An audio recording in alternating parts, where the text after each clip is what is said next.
tema da próxima mesa, que é 200 anos de atraso educacional, que é objeto aliás, inspirado no livro do Antônio. Então, mas as apresentações a Pilar faz melhor do que eu, porque são colegas aí da luta da educação há muito tempo.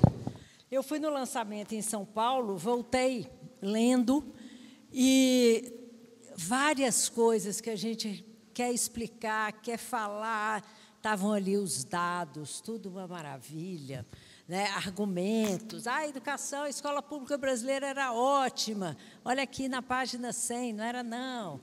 E aí, quando a gente estava pensando aqui no FIST, e com o mote dos 200 anos, né, eu lembrei muito desse livro, porque para fazer toda essa discussão da democracia, da instabilidade da democracia, desses que eu me recuso a chamar elite brasileira, porque elite para mim é outra coisa, mas desses ricos brasileiros, né, dessa classe dominante, de onde que vem, né, esse desenho, esse poder e essa relação tão ruim com o resto do Brasil.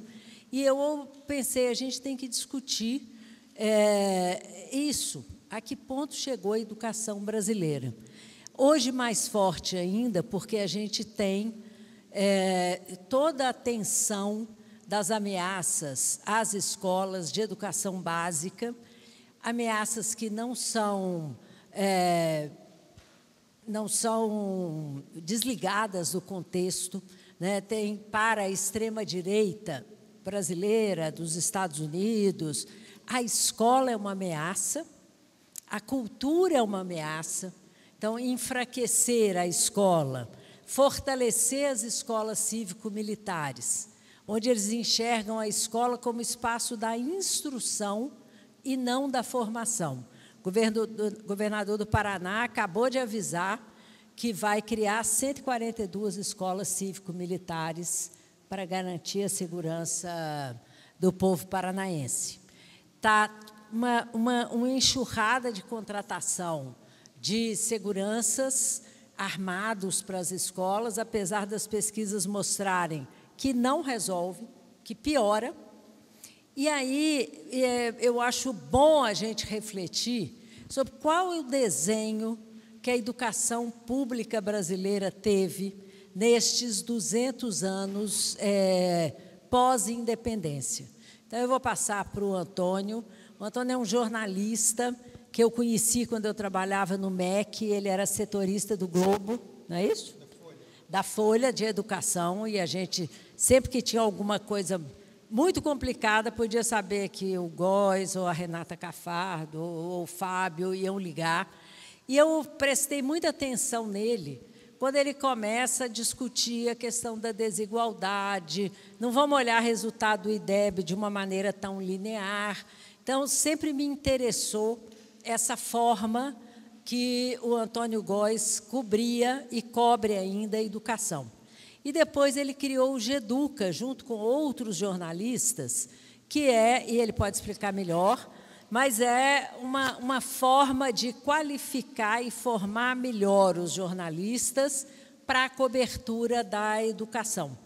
Então, é uma pessoa que tem um grande conhecimento das mazelas e das belezuras da educação brasileira e faz esse livro, que eu até perguntei para ele hoje, porque tinha que ser um livro obrigatório nos cursos de pedagogia. Segundo ele já viu, inclusive, grande quantidade de cópias xerox rodando numa universidade, mas ele falou que nem ligou.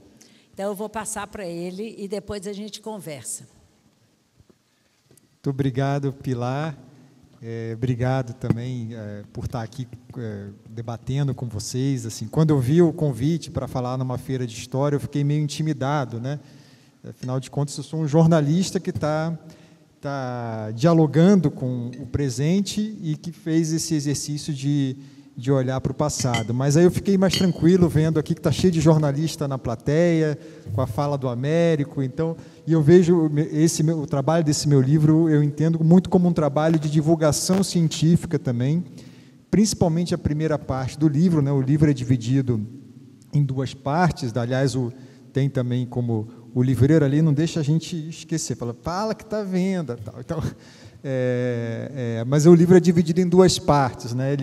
Esse livro, de certa maneira, ele é um filho da pandemia, né? No sentido de que, de repente, a gente ficou enclausurado e com tempo, e o que eu vou fazer aqui, né? E eu sempre quis escrever sobre o passado da educação brasileira, entre outras razões, porque sempre me incomodou muito esse discurso saudosista sobre a qualidade da educação do passado, né? Esse era um grande incômodo que eu sempre tive, né, na minha carreira de jornalista, quando você sempre se depara com a fala, né, geralmente baseada numa memória individual. E aí eu faço sempre eu já apanhei tanto de falar isso que eu aprendi como um jeito de falar, de tentar apanhar menos, que eu não estou contestando a memória individual de ninguém, absolutamente ninguém. Então, se você, seu avô, seu pai, tem uma memória bonita da escola, do passado, eu não estou dizendo que ela é mentirosa de maneira alguma, mas o meu argumento no livro é de que quando você olha o sistema educacional, enquanto sistema, nós nunca tivemos educação de qualidade para todos. E mais do que isso, principalmente a partir do século XX, quando a gente começa a ter estatísticas e quando começa a surgir o fenômeno da repetência, fica muito nítido que, essa é uma afirmação que eu faço no livro, que o sistema educacional brasileiro, ele na verdade era uma grande máquina de exclusão em massa que abusou do expediente da repetência sem que isso gerasse qualidade. Então, essa é uma argumentação. E a primeira parte do livro, eu quase desisti de fazer esse livro, porque quando eu me preparei e coloquei na ideia, assim, eu quero fazer um livro sobre história da educação do Brasil, pegando como gancho os 200 anos, né, da educação. E a primeira coisa o primeiro momento, quando eu comecei a loucamente comprar livros no estante virtual, aliás, quem acha que vai ficar rico escrevendo livro, eu gastei mais dinheiro no estante virtual do que eu ganhei até agora de retorno com esse livro aqui. Mas assim, você começa a ler, e aí, de repente, eu falo assim, mas o que eu vou acrescentar no debate? Porque isso já está mapeado. O meu livro, ao contrário aqui das palestras anteriores, do Rafael, do Tales, ele não traz uma grande novidade ou uma releitura de algo, né? Tudo que eu escrevi, principalmente na primeira parte do livro, está respaldado no trabalho dos historiadores da educação, dos historiadores e historiadores da educação, principalmente. Então, nesse sentido, eu tenho, e eu falo isso desde o início, assim, entendendo o meu papel, brincando com o Américo, o meu livro até está cheio de nota de referência, mas sempre já com um alerta, desde o início do livro, da sugestão de quem vai que quiser se aprofundar no assunto, que vá nas obras de referência. E quando eu falo em faculdade de educação, quando eu dialogo com historiadores da educação, eu já faço um primeiro alerta. Olha, a primeira parte do livro, para quem entende de história da educação, pode passar. Eu não estou trazendo aqui nada que não já tenha sido mapeado por alguém, e, como jornalista, eu procuro sempre citar a fonte aqui de todas as afirmações que eu trago. Então, obviamente, o livro tem 200 páginas e ele trata de 200 anos de história da educação. Então, obviamente, ele é um sobrevoo, né, dessa trajetória que nos levou ao ponto a que chegamos, né? O título do livro é uma brincadeira com isso, né? Uma pensata sobre isso. Mas o que eu quase desisti de escrever o livro, mas aí minha companheira Débora falou, mas por que você não faz uma reflexão, e aí sim entra o papel do jornalista, uma reflexão dos debates do presente, dos problemas, dos desafios do presente, à luz desse atraso histórico. E aí a segunda parte do livro é onde entra mais o jornalista. A primeira parte do livro é um jornalista fazendo divulgação científica, contando a história da educação no Brasil a partir dos estudos já publicados e já mapeados. Aí não tem, como eu digo, nenhuma grande novidade da literatura acadêmica que eu trago aqui. Mas a segunda parte do livro é uma reflexão de como vários debates sobre o presente, eles são, muitas vezes, deturpados no debate público brasileiro pela falta de conhecimento do nosso passado. E essa questão do mito da escola pública de qualidade é algo que, como eu escrevo na apresentação do livro, sempre me incomodou muito, mas me incomodava menos quando era uma conversa de família, conversa de bar, conversa de amigos, que alguém solta aquela informação, mas no meu tempo a escola pública era de qualidade. Você fala, mas não é, se você olhar bem, não é assim, não é verdade, os dados mostram outra história.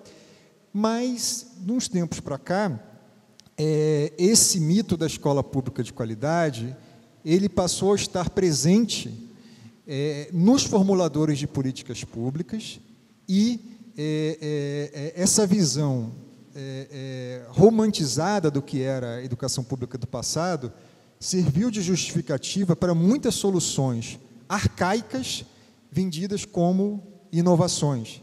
E eu cito, a gente passou por 4 anos de um governo de extrema-direita, vários momentos em que ministros do Bolsonaro,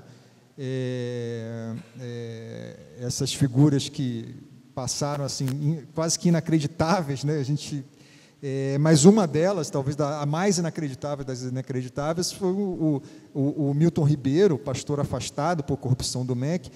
Volta e meia ele repetia na entrevista, ao justificar novas políticas educacionais, ele voltava ao mito da escola pública do passado, dizendo, no meu tempo os alunos aprendiam, no meu tempo o professor era rigoroso, no meu tempo o professor reprovava, e agora, por causa dessas inovações pedagógicas, aí a gente chegou numa situação péssima. Ou seja, a narrativa havia uma qualidade que se perdeu.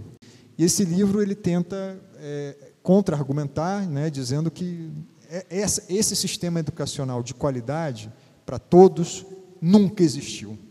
Ao contrário. E aí, eu preparei uma apresentação, mas acho que a gente pode ir aqui no improviso. Só vou daqui a pouco mostrar alguns dados que eu acho que corroboram essa tese, que contrastam com o mito da educação pública de qualidade no passado.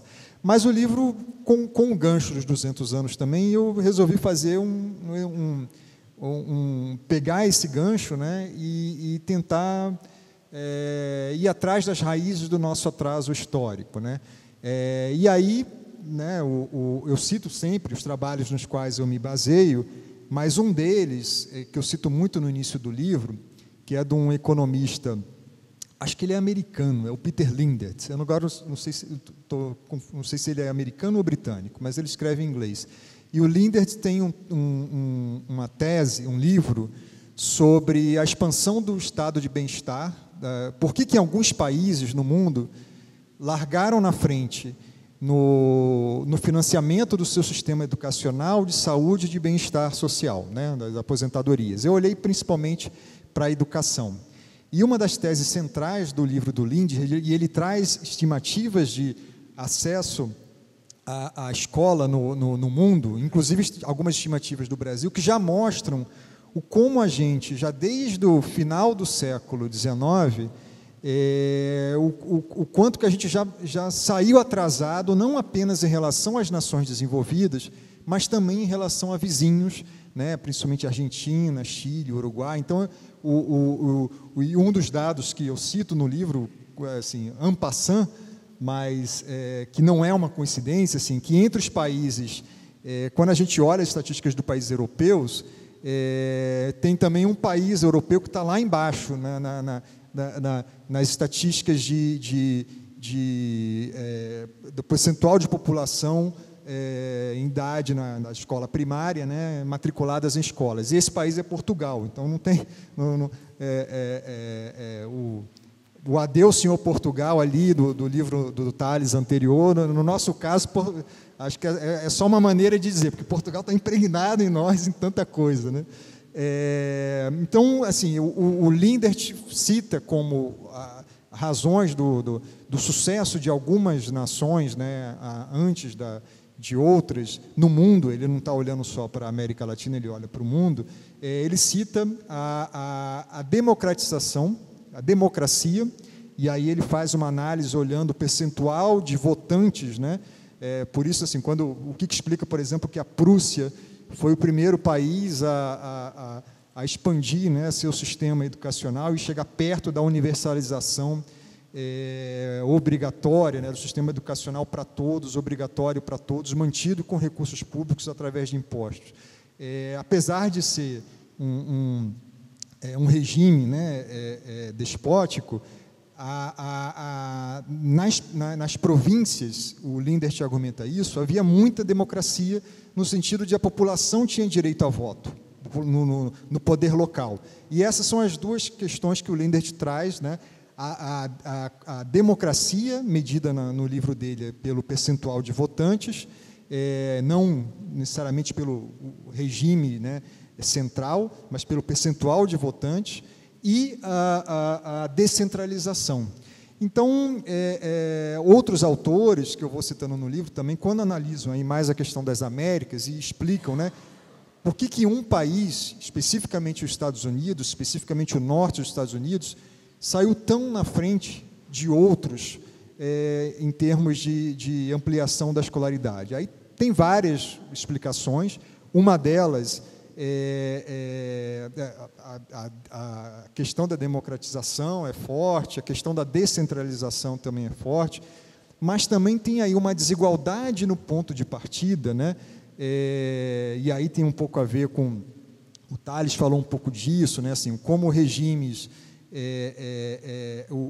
o padrão de exploração econômica na América portuguesa e espanhola favoreceu um certo regime de concentração de terras na mão de poucos e com exploração do trabalho escravo. Então, isso é central para explicar o atraso histórico educacional no Brasil e por que certas regiões, né, dos Estados Unidos, e depois isso, depois da Guerra Civil Americana, isso aí se espalha, né, apesar do regime de... mesmo com o odioso regime de segregação racial nos Estados Unidos, quando acaba a Guerra Civil Americana, a alfabetização dos negros dá um salto rápido.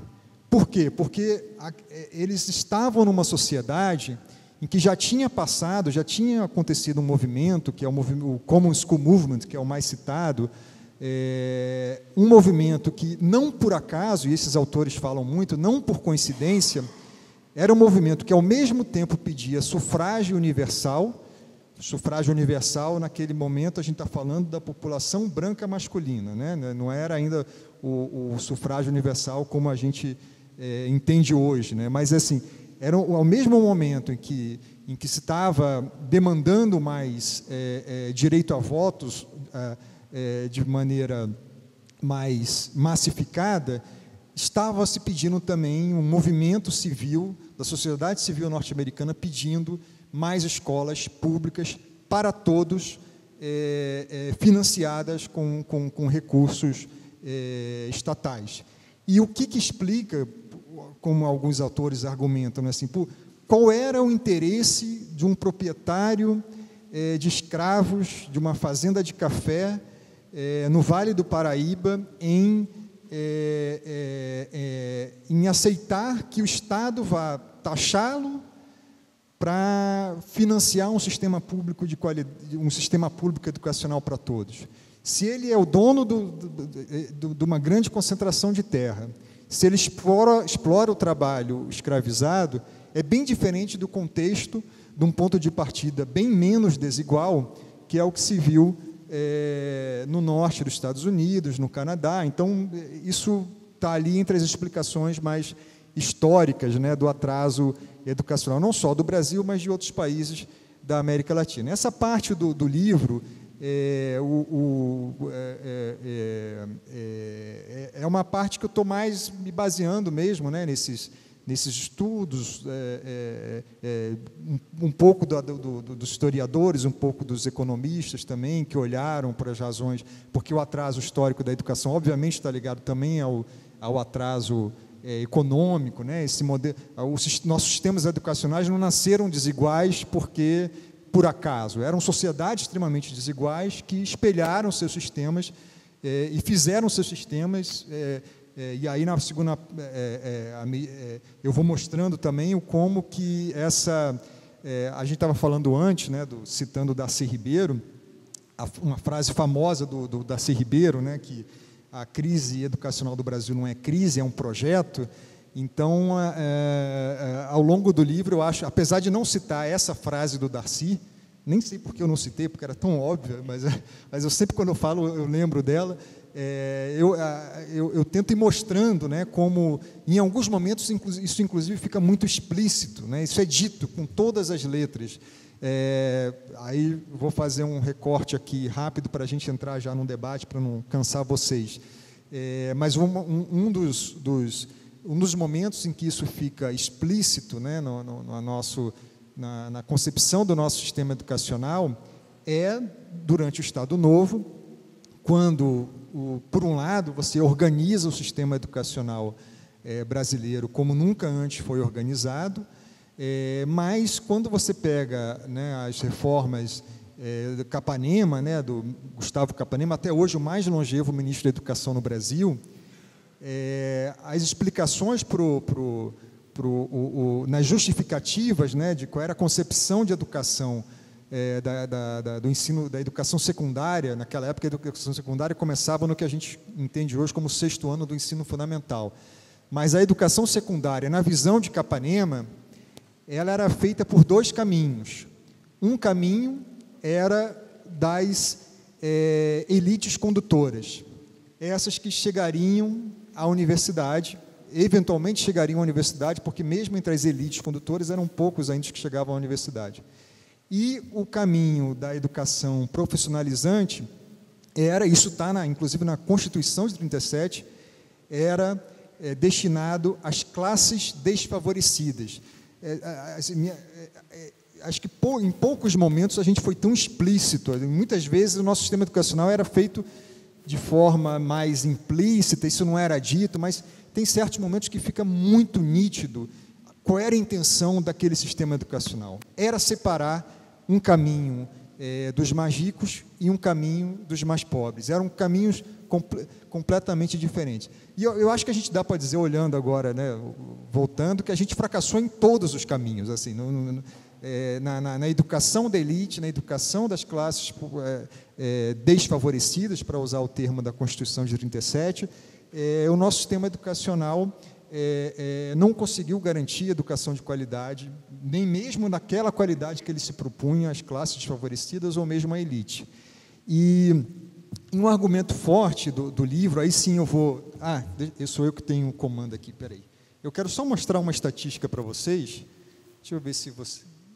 Acho que não está aqui ainda, né? Tá. Quando tivesse... Eu queria só mostrar um dado... E aí eu vou parar por aqui, vou mostrar esse dado para vocês e vou parar por aqui para a gente poder ir para o debate mesmo. Eu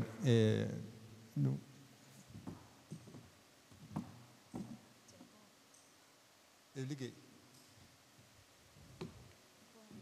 Tá bom. Bem, eu vou descrever o dado, acho que quando chegar vocês vão ter uma ideia. E aí... Só para contar um caso aqui também, assim, já que a gente estava falando aqui do papel do jornalista, vamos falar mais do papel do jornalista depois. Às vezes, assim, você ser jornalista é uma profissão muito ingrata em vários sentidos, mas é uma profissão... Poxa, agora estou enrolando com o caos, mas tudo bem, vamos lá. Mas é uma profissão que te dá um privilégio, por exemplo, de você começar a cobrir educação sem ter a formação para isso, mas você esbarra em pessoas generosas, como, por exemplo, a Pilar, que tinha uma enorme paciência com jornalistas, não só para dar uma entrevista, e tem gente que tem medo de dar entrevista para jornalista, e eu entendo elas, viu, também, até eu tenho medo de dar entrevista para jornalista, mas tem pessoas generosas que te ajudam, e você esbarra, nesse sentido é um pouco, sabe aquele personagem do Tom Hanks, do Forrest Gump?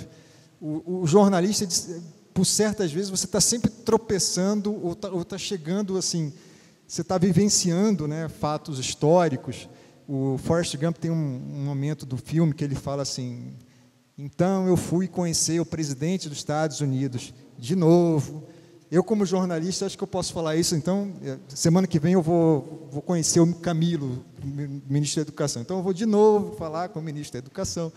E a vantagem de um jornalista é que, com o meu crachá, eu um dia estou falando com o ministro da Educação e outro dia estou numa favela, cobrindo, né, alguma situação. Então, você está vivenciando, e muitas vezes você chega de bandeja, certas histórias chegam a você sem nem que você procure, né? Claro que tem muito de um jornalismo investigativo, mas outras você tropeça nelas e chega. E uma das histórias que eu tropecei e que chegou em mim foi de um leitor das minhas colunas do Globo, ele me escreveu dizendo: olha, meu avô foi do IBGE e ele tem vários estudos, vários livros sobre educação. E eu queria que você conhecesse, eu tenho aqui uns livros dele que eu queria doar para alguém. Eu falei: claro. Ele me chamou para um almoço, tal. Fui lá, ele me apresentou, eram umas raridades assim que você tinha medo até de abrir.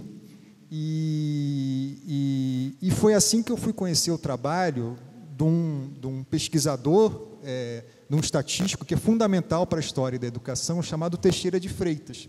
Teixeira de Freitas foi um dos principais nomes da história do IBGE, na formação do IBGE, e estudava estatísticas educacionais. E o Teixeira de Freitas é o primeiro, até porque é o primeiro a ter acesso às estatísticas organizadas do sistema educacional, é o primeiro a alertar para o fato de que o problema da educação no Brasil não era que as famílias estavam deixando de levar os filhos à escola. As famílias... e ele fala isso nos livros dele, aonde havia escola, as famílias estavam procurando as escolas. Só que, uma vez que elas conseguiam acesso à escola, as crianças eram reprovadas 1, 2, 3 vezes, até que elas abandonavam a escola. Ou seja, é daí que eu tiro a conclusão do meu livro, de que o sistema educacional brasileiro era, na verdade, uma grande máquina de exclusão em massa. E eu vou passar aqui, que é essa a estatística que eu quero mostrar para vocês, para terminar meu falatório aqui.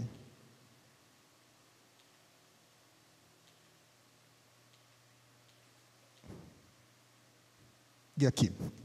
Esse é algo que Teixeira de Freitas já havia identificado na década de 30. Essa aqui é uma estatística da década de 40. Tem uma samambaia na minha frente, eu não vou conseguir ver aqui. Acho que eu vou ter que descer. Espera aí. Posso descer ou a filmagem não atrapalha, não? Está me olhando com cara feia, vai atrapalhar, tá bom. Mas, enfim, acho que eu tenho mais... Como vocês podem ver, essa é uma pirâmide da evolução das matrículas no sistema escolar nesse período de 42 a 53. Né? Na primeira série do primário, que hoje seria o nosso segundo ano do ensino fundamental, ou primeiro ano do ensino fundamental, reparem que de cada 1.000 crianças que ingressavam no sistema, mais da metade... Qual é o número aí, gente? Só para eu... 404. Então, de cada 1.000 crianças que ingressavam na primeira série do primário, apenas 404 sobreviviam para o segundo ano do ensino primário. Naquela época, a escolaridade é obrigatória e até só a 4ª série do primário, que é... Nossa, samambaia... Oi? 155, ou seja, até mesmo na etapa que era obrigatória, reparem que 80 e tantos % não chegavam sequer à 4ª série do primário.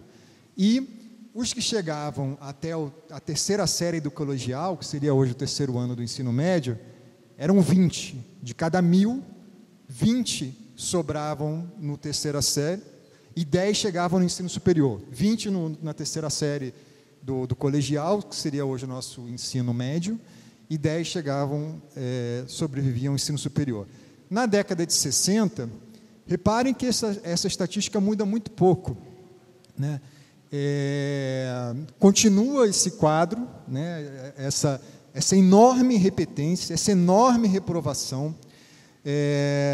Na década de 80, um outro autor muito relevante, que estudou também o tema da repetência, que é o Sérgio Ribeiro, e tem um texto fundamental chamado Pedagogia da Repetência, em que ele argumenta que a pedagogia brasileira é a pedagogia da repetência. Ele também identifica, lá na década de 80, que as taxas de reprovação no primeiro ano do ensino, naquela época já era o primeiro grau, o primeiro ano do primeiro grau, continuavam superiores a 50%. Ou seja,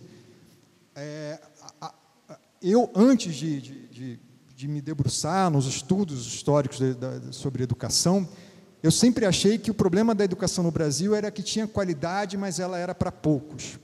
Olhando essas estatísticas aí, fica claro que o problema não era que era mais grave do que isso. A escola, ela excluía, através desse mecanismo da repetência, e isso é muito importante dizer, e aí o livro eu trago um pouco um diálogo sobre isso, principalmente no capítulo que eu trato do diagnóstico do presente. Se a repetência tivesse se traduzido em mais qualidade do sistema, talvez a gente pudesse argumentar algo, né, em favor da repetência. Ainda assim, isso eu considero que continuaria sendo um crime, né? Mas nem isso a gente pode dizer. Sequer isso a gente pode dizer, porque a reprovação, ela não aumenta a chance do aluno aprender mais. E olhando esse gráfico, né, aí eu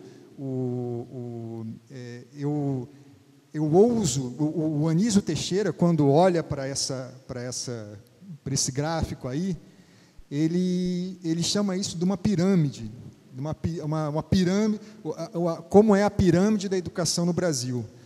Eu vou cometer aqui uma heresia de discordar do Anísio Teixeira, de dizer que isso aí não é uma pirâmide, isso é um obelisco. Isso, assim, é uma base larga e que depois vai excluindo. Depois de um tempo também a gente cria, para quem é de uma outra geração, os famosos os exames de admissão, né, que era um outro momento em que você ceifava, você selecionava quem podia passar de quem não podia passar. E a gente naturalizou tanto isso no Brasil que até hoje as pessoas acham que esse é o objetivo de um sistema educacional. E o Anísio, comparando, por exemplo, com o modelo dos Estados Unidos, que ele estudou bem, né, no período, ele foi aluno de Colômbia, foi contemporâneo em Colômbia de John Dewey e de outros educadores americanos. Ele argumenta que há uma lógica de exclusão no sistema. O sistema é feito para isso. Não é por acaso que acontece isso, o sistema é feito para isso. É feito para que poucos cheguem. E muito da memória, né, daqueles que têm uma memória de uma educação pública de qualidade, a gente pode imaginar quem é que tem essa memória. Geralmente é quem sobreviveu a esse sistema. Então é fácil imaginar que para aqueles 64 alunos de cada 1000 que sobreviviam no terceiro ano do colegial, do que hoje seria o ensino médio, é fácil imaginar que a lembrança que essas pessoas têm é de uma educação pública de qualidade. Mas é uma educação pública onde de sobreviventes, na verdade, né? Extremamente excludente, né? E quando a gente... Eu prometo que eu vou acabar, gente, perdão, acho que eu fico me empolgando aqui e falo demais. Quando a gente olha para esse mesmo gráfico hoje, se a gente... vamos fazer esse exercício aqui, ó. Olha o que era na década de 60, olha o que é hoje esse gráfico. É óbvio que se a gente olha só o retrato, a gente continua tendo um problema muito grave. Sem falar em qualidade, né? Eu trato também de qualidade no livro, mas olhando só para as matrículas, o fato de cada 1000 crianças que ingressam hoje no nosso ensino fundamental, apenas 730 chegam ao final do ensino médio, isso continua sendo um escândalo, no sentido de que é uma negação de direitos dessa população. A gente tem aí 27% da população que ingressa no sistema e que não consegue completar o ensino médio.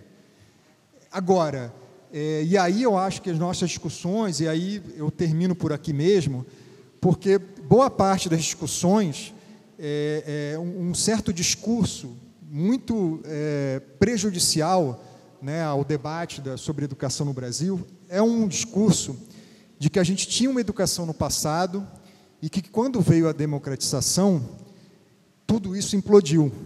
E a gente teve, e a gente tem aí, aí geralmente citam um PISA, porque o Brasil é o último no PISA, mas no meu tempo a escola não era assim. Isso é um discurso perigoso, e aí eu acho que a própria imprensa, né, eu como jornalista tenho uma reflexão autocrítica, né, de tanto a gente mostrar as mazelas do sistema educacional brasileiro, a gente passou uma imagem equivocada de que nada é como se nada prestasse nesse sistema educacional. Pergunta para uma mãe que antes não tinha acesso à creche, que hoje tem acesso à creche, o que representa o fato de conseguir ter acesso à creche. Vamos olhar os estudos que mostram a diferença que faz, não só em termos de aprendizado, mas em termos de redução da criminalidade, em termos de redução da gravidez precoce não planejada, inúmeros fatores que são, em termos de renda futura, de empregabilidade, inúmeros fatores são impactados positivamente pela ampliação do acesso à educação. Dessa educação que a gente tem, que é cheio, que tem vários problemas a serem enfrentados, que é insatisfatória, mas assim, isso aqui é uma conquista. Deixa eu passar aqui uma... acabo por aqui. Essas são conquistas do período democrático. Então, entre 85 e 2020, vocês vão ver aí, ali de 15 a 17 anos, por exemplo, eu estou falando da taxa líquida de matrícula, ou seja, qual é o percentual de jovens de 15 a 17 anos que estão estudando no ensino médio, ou seja, a faixa etária adequada para a idade deles. A gente sai de um patamar de 14% para 75%. Isso foi muito importante. É um movimento incompleto, imperfeito, mas a gente precisa também valorizar, e isso aí é algo... isso tem tudo a ver com o período da redemocratização do país. E aí acho que a gente para por aqui, porque eu já falei demais, e é isso, gente. Obrigado.